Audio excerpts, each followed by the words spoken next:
Le 16 septembre 2024, la salle bleue du Palais des Congrès de Cotonou a accueilli un forum international sur les changements climatiques centré sur les innovations satellitaires et la coopération Afrique-Europe.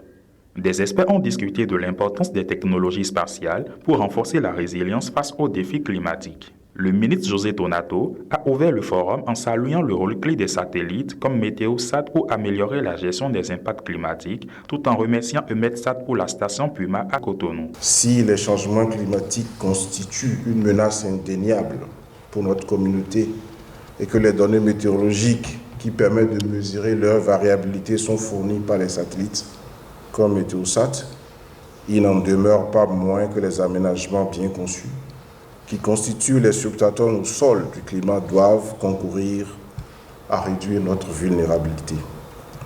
Ce constat devrait conduire à des politiques et programmes résilients, ainsi qu'à des aménagements qui favorisent l'adaptation et l'atténuation de la part de nos États, de nos villes et de nos gouvernements.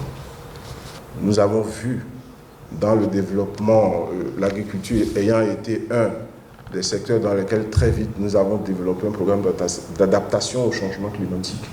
Les stations agrométéorologiques que nous avons installées grâce à des technologies qui sont celles que vous utilisez ont permis d'accroître la capacité de production de notre pays et donc d'augmenter le niveau et les conditions de vie de ces producteurs qui aujourd'hui attendent de façon très impatiente que ces données leur soient fournies par des méthodes à commencer par les GSM.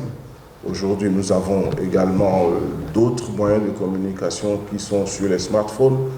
Eh bien, les données météorologiques sont devenues comme l'oxygène que nous respirons, comme l'alimentation, comme l'eau que nous buvons, pour permettre d'anticiper sur la maîtrise des effets néfastes du changement climatique. C'est pourquoi ce forum que nous accueillons ici, au Bénin, non seulement met de la lumière sur ce qui se fait au Bénin en matière de pilotage du développement durable, de construction de la vie durable, mais nous permet également de vous présenter quelles sont nos attentes, quels sont nos défis, quel est l'enjeu à la fois sous-régional et continental dans lequel le Bénin s'inscrit et voudrait participer au développement d'une Afrique durable. Les intervenants européens ont mis en avant les opportunités des nouvelles technologies satellitaires MTG et Puma 2025, appelant à une collaboration renforcée pour exploiter au mieux ces données et renforcer la prévision météorologique en Afrique. EUMETSAT remains committed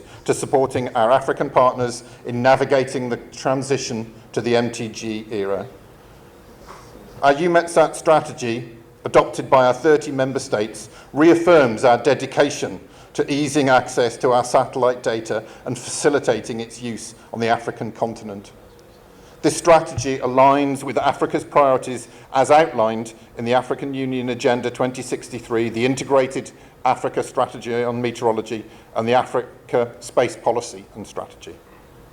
In addition, we will continue to leverage the Africa-Europe Strategic Partnership, which was reinforced during the EU-AU Summit in February 22, to support this mission. This partnership has already proved fruitful, particularly through cooperation on Copernicus programme, which provides valuable data for ocean monitoring, atmospheric composition and climate analysis, data that is accessible, free and open to African users. Through the same programme and with the support of EUMETSAT and the Joint GRC, the Joint Research Centre, the European Commission, the African Union Commission is procuring new generation satellite data reception stations and climate stations compatible with the Météosat third generation data, which will enable more precise monitoring of our changing atmosphere, land surfaces and ocean. This will be an important investment which will help the implementation of a national project in weather and climate-dependent sectors in Benin, and will be central to the provision of effective and sustainable multi-hazard early warning systems. Du côté africain, l'enthousiasme était palpable avec des projets comme l'installation du siège de l'Agence spatiale africaine et les programmes y promettent de la CEDEAO pour améliorer les services météorologiques. L'objectif est simple, c'est de permettre à tous les citoyens africains d'avoir accès aux données spatiales dans le cadre du changement climatique en ce qui vous concerne dans le cadre de la météorologie. Et plus précisément, nous avons discuté des gaz à effet de serre, de la qualité de l'air, de la mitigation et de l'adaptation aux impacts du changement climatique, notamment l'inondation, la sécheresse. Nous constatons depuis plusieurs années que les peuples de notre planète manifestent un intérêt considérablement accru pour l'utilisation des données satellitaires, notamment dans le domaine de la recherche pour lutter contre le changement climatique. L'appui du EUMETSAT aux services météorologiques nationaux n'est plus à démontrer. L'organisation de ce 16e forum au Bénin vient une fois encore encourager l'Agence nationale de la météorologie du Bénin dans sa politique de densification et de modernisation de son réseau d'observation météorologique afin de disposer des données fiables et en temps réel. Je n'en doute point que les données satellitaires sont très indispensables pour les services hydrométéorologiques et climatiques nationaux dans leur mission de production et de fourniture d'informations à notre communauté, et ceci dans un contexte où nos réseaux nationaux d'observation ne sont pas maillés. Il faut souligner que ce forum marque une avancée majeure dans la lutte contre les changements climatiques, soulignant la technologie spatiale comme levier crucial pour une gestion plus efficace des risques environnementaux. La coopération Afrique-Europe promet de nouvelles perspectives pour un avenir résilient.